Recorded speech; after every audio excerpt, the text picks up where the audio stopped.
Western European countries with church taxes, support for the tradition remains strong, is the headline. It's from Pew Research, and it's from April 30th. I'll read through it relatively quickly, and then we'll editorialize. Yeah, there's not too much as we there. do. Yeah. Though some Europeans are opting out, many view religious institutions as key contributors to the common good. Giving a share of one's income to the church has been a part of European tradition for centuries. Today, several countries continue to collect a, quote, church tax on behalf of officially recognized religious organizations. In some cases, levying the tax on all registered members. These payments add up to billions of euros annually and represent the biggest source of revenue for many religious institutions. But growing members of people have been opting out of the tax by formally deregistering from their churches. Sure. Perhaps another sign of secularization in the region. Perhaps. Or interesting being theory, Pew Research. How much you editorialize. Some European advocates for greater distance between church and state argue that church tax systems violate freedom of religion and have called for their abolition. Yeah. What Satanists? My editorial, not theirs. This raises a number of questions. Are Europeans rushing away from financially supporting organized religion? Why do many people continue to pay church taxes even though they rarely partake in religious services? Mm-hmm. Are church taxes hastening secularization in the region? To gain insight into these questions, the Pew Research Center sought to measure public attitudes towards church taxes in several Western European countries where such taxes are collected. Researchers posted a few relevant questions to Germans, Swedes, and others. Those questions being, Have you ever paid church taxes? Do you currently pay them? And if you do, how likely are you to consider opting out in the future? These questions were asked of nationally representative groups of respondents by telephone, both cell phones and landlines, in 2017 as part of a broader survey of religion in Western Europe. Vern's going to kill me for the paper sound. But, I do it every episode, so. Yeah, but he likes actually, it, real quick, I had completely forgotten that you can register or unregister your religious affiliation in parts of the world, Western Europe being one of those. Yeah. And we almost had rationality rules on tonight, and he, if I'm not mistaken, is from the UK. Mm-hmm. And yeah, he could have maybe shed some light on that coming from a personal experience. But yeah, that just seems kind of crazy to me. Yeah. That for tax purposes, you register what your faith is, and your taxes basically go to that. To the church that you're affiliated with. Mm-hmm. That, and there's a limit. So some recognized religious institutions can collect money that way. Others not so much. Really? I did not know. They don't have every single religious organization registered, and they also don't have necessarily, depending. Well, I wonder I don't how know they, the constitutions of all of these countries. Yeah, right. I wonder how they draw that line. Yeah, how as they do determine. Yeah. That, and I don't know. So in Germany in particular, there isn't the freedom of assembly is not defended in the same way here. They have very strong rules about not being a member of, nationalist, socialist groups or drawing certain symbols or flying certain flags. Yeah, they knew how that went. Yeah. Singing certain songs. I don't know why, they're just very strict about that for some reason. Yeah, well, I don't just talk about from a purely American perspective, it seems so weird to have your religion, something that for a lot of people is a very private, intimate part of their identity, to have that on your tax forms. Right, have the government interface with that. Yeah, that's very strange to me. Yeah. Well, it's also, I second that opinion. It seemed to me, it's like, instead of a tax, it should just be, like it is here. You just contribute. You just give money to the church if you want. But sure, they actually tax I guess you, which is bizarre. Here, your local church will emotionally manipulate you into using social pressures and shame, manipulate you they emotionally extort money from you. Yes, they will emotionally extort you through various means. Right. Yeah, but to give at the very least 10% of your income. Yeah. In fairness, secular charities do that as well, right? You can't hear the arms of the angels or whatever that song is without thinking of sad kittens, and it's heartbreaking. So right, it's just much more rampant and obvious and gross when it comes to a church is doing it here. Yeah, well, I mean, they don't get the money for free. What I will say is they probably would take your money even if they didn't have to, if you're contributing it to religious organizations. But I don't know. I'm not involved in the administration of a church in Denmark, Austria, Switzerland, Germany, Finland, Sweden, or any other European country. Yeah. And so, what are these? So the results of the survey, I didn't. I went ahead and interjected just because I felt like it. Well, I'd like to state for the record that I am not opposed to that as a concept that any host can do to another host's story. Noted. No, that majorities of the public in 6 Western European countries, and not necessarily the ones and in some of the ones you might think it's not true, say they pay the church tax, right? So in actually the 6 I just listed, in Denmark, Austria, Switzerland, Germany, Finland, and Sweden, a majority, and not close, a solid majority of people currently pay the church tax. Yeah, the lowest one I see there is like 71%. I know, 68 is the lowest. Oh, 68, so, right. So in decreasing order, it is Denmark, Austria, Switzerland, Germany, Finland, Sweden. And Denmark, 80% pay it. And it's 80% pay it, but they don't attend church regularly? Is that... Well, so there's the other portion of this, which is that in increasing order of no, that's opt out in future. Sorry, different. No less likely to identify. Oh, it's how they identify and how often they attend services. So in countries where there's a mandatory church tax, small minorities of people say they actually attend church.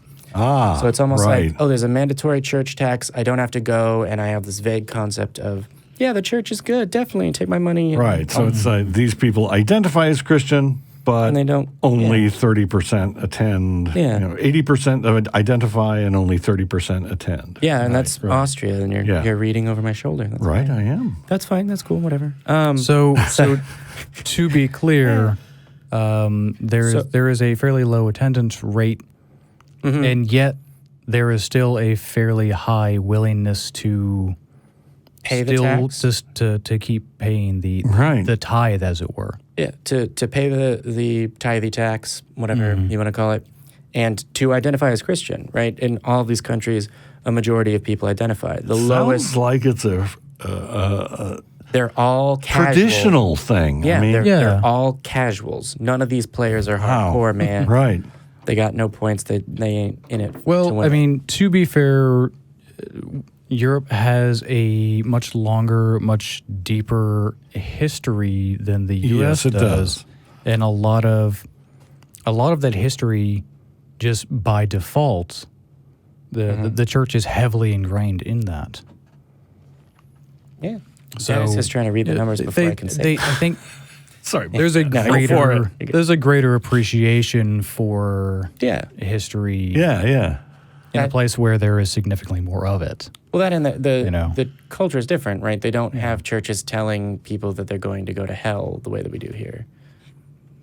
Yeah, I mean, I would imagine in precisely the same way. I would imagine that if you don't opt out and these churches don't basically go bankrupt, they are maintained, and there are a lot of landmarks.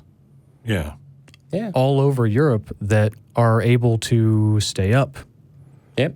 I mean, you got to get married somewhere. Yeah, like Notre Dame. Yeah. And if you go to Europe and you want to check out the history, you're going to be checking out a lot of churches. Just that's the default. Castles and churches. Yep, those are the ones so I guess if you have a great appreciation for art and culture and history, and you have architecture. you have architecture. You have a vested interest in maintaining said architecture. Yeah, that would probably, I don't know. For me, I would be conflicted. So I think like all this beautiful old architecture is more likely to crumble and go into disrepair if I don't support this this faith that I don't believe in and shouldn't believe in. Well, so in the I don't know. You got to weigh that. You're supporting the arts, I guess. Yeah, in the U.S., it's actually something that was mentioned in the case that luckily didn't go to the Supreme Court out of New Jersey, where I think it was New Jersey. It was one of those small states up in the Northeast, where there were government funds going to maintain churches that were in active use, because there was a lawsuit because there's a fund that was, this church isn't in active use, but it is a historical building, and so even though it was religious, we can maintain it because we maintain historical things because we don't have that much history in the United States, and we want to keep what we do have. And there was the lawsuit of, well, we want that money too, even though we actually have congregations doing Jesus stuff in here. And that was the point of contention. It was, no, go bankrupt first and stop doing Jesus stuff. And then you have public funds that don't belong to a religion. The church doesn't have all that much power in these Western European countries either. So not as far as I'm aware. Yeah, well, they probably don't. They probably don't see religion as quite so encroaching as we do. It's because it's not. Yeah, they have churches that aren't trying to pass laws as much. And then, so because it's interesting because if you're not attending services, attend services monthly or more, so at least once a month, and that's still an extreme minority in all of these countries. The most frequent ones is in Austria at 30% attend at least once a month. Wow. Yeah, so 70% of people in Austria don't attend even once a month. That's your Christmas, Easter, pool, whatever. Yeah, no, I'm a Christian. Yeah, the casuals, as you said. It's the casuals, and it's sort of like, I know that there's institutions set up to provide charity. Yeah, like you're going because you love your grandma, and your grandma wants to see you at church. Well, Well, it's that, and at this point, your grandma doesn't go either. I mean, and they might just like the community. And you know what? 1 or 2 more generations down the line, that's going to be the case. Yeah. Well, that and absolutely. The Bible belts in these countries are described as like places where it's, like 13% of people here, go to church all the time and call themselves Christian is considered a Bible belt in these Western European countries. Actually, I can't say these specifically because I don't have that statistic. Also, we're perfectly memorized. We don't live in Western Europe at all. So there's that, but we also don't have statistics in front of us beyond the ones that I literally am holding in front of us. So, but what's interesting is that there's segments of the population that used to pay but stopped. And it's sort of like the highest percentage of those is in Finland, which is 20%, but it's sort of...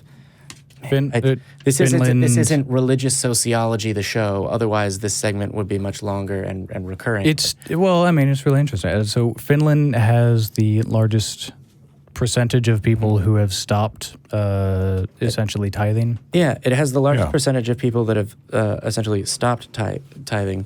There's also percentages of countries that of those that pay the tax, how likely are you to opt out in future is another statistic they had. In Finland was actually kind of low on that. So in Finland, 10% of people pay the tax but are likely to opt out.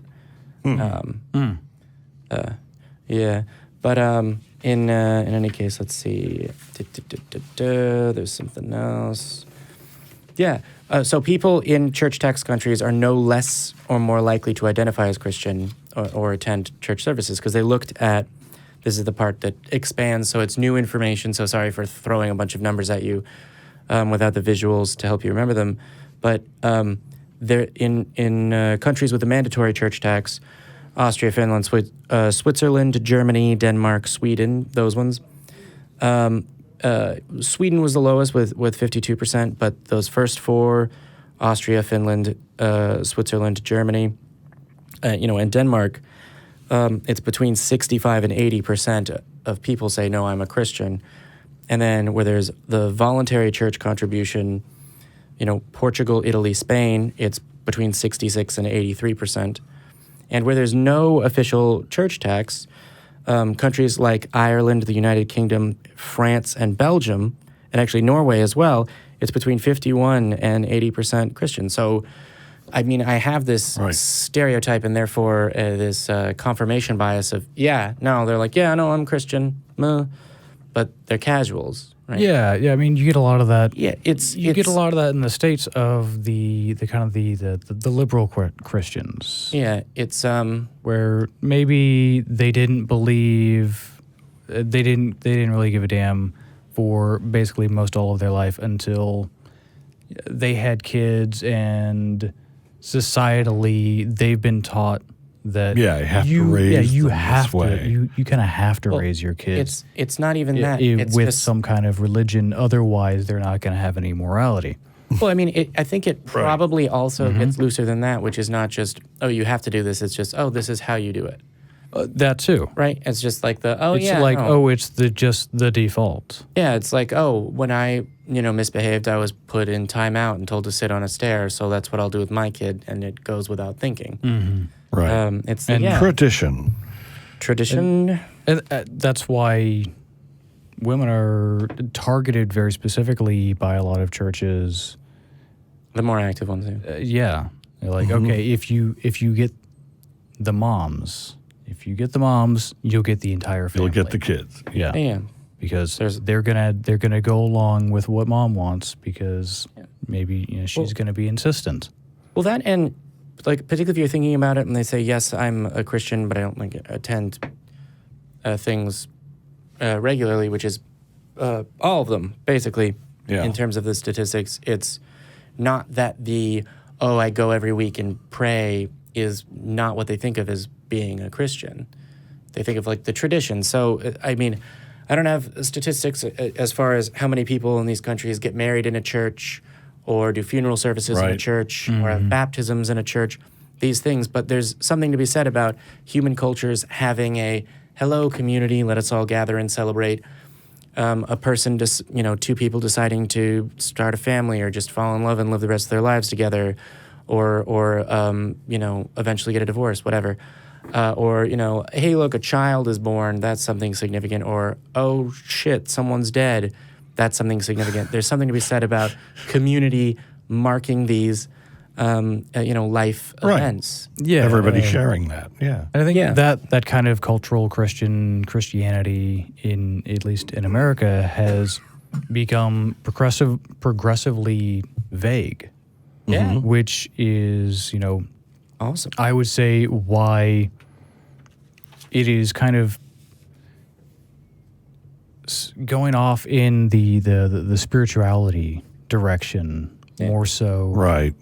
There's lots of let's get married, but we're going to write our own vows and we're going to do something else, and maybe it's not even in a church. And because spiritual but not religious. Yeah, because if your beliefs aren't very specifically grounded in this has to be this way, and it's more kind of fuzzy and ambiguous, it's a lot easier to go like, oh well, I'm still kind of a spiritual deist, so I like that is a little more warm and fuzzy, and so you're getting a lot more spiritualism now as hardline religiosity is petering out. Yeah, you don't have to dislike, little quasi-meaningless superstitions and traditions and practices to recognize that organized religion is BS. Yeah, and I definitely wouldn't say that spirituality is harmless by any means. No, it's not. Right. Because it is usually the backbone of a lot of... Yeah, it's a lot of very damaging anti-vaxxers. Yes. Well, pseudo-medical, pseudo-scientifical bullshit that is just destroying people's lives. if you don't have a place of sufficient value on critical the things thinking that you do and the things that you think should be grounded firmly and tested thoroughly in terms of, are these things true and do they relate to reality, then I've been trying to remember what the other term is, because there's if you find a tumor, like medically, it's either malignant or it's benign. Yeah, no. So those are benign forms of the cancer that is superstition and foolishly. Right. Yeah, and I but see it's this still as the cancer, most and Good it can phrase. still- I think this is the most benign form that I've seen in this level of practice of Christianity. But don't forget that when France started talking about marriage equality, the protests were large and fervent, and they still set cars on fire, as is their way. Right. Yeah, make no mistake. Your kooky cousin who isn't. You think their spirituality is harmless. No, it isn't. Yeah, it is. Their spirituality is not harmless. It is a gateway to pseudoscientific, pseudo-intellectual, pseudo-medical whatever bullshit that is beginning to do great damage to us societally as a society, as humans, and we need to embrace skepticism. Just because spirituality is a tamer form of religion does not mean that it is valuable. Sure, it's the lesser of two evils, but it's still bad. It's still evil. Yeah. Lesser of two evils and a false dichotomy. Yeah, and I would say you don't have to lose tradition for that, right? I don't believe anything about birthday cakes except that they taste good. Right. Yeah. Well said. Okay. I'm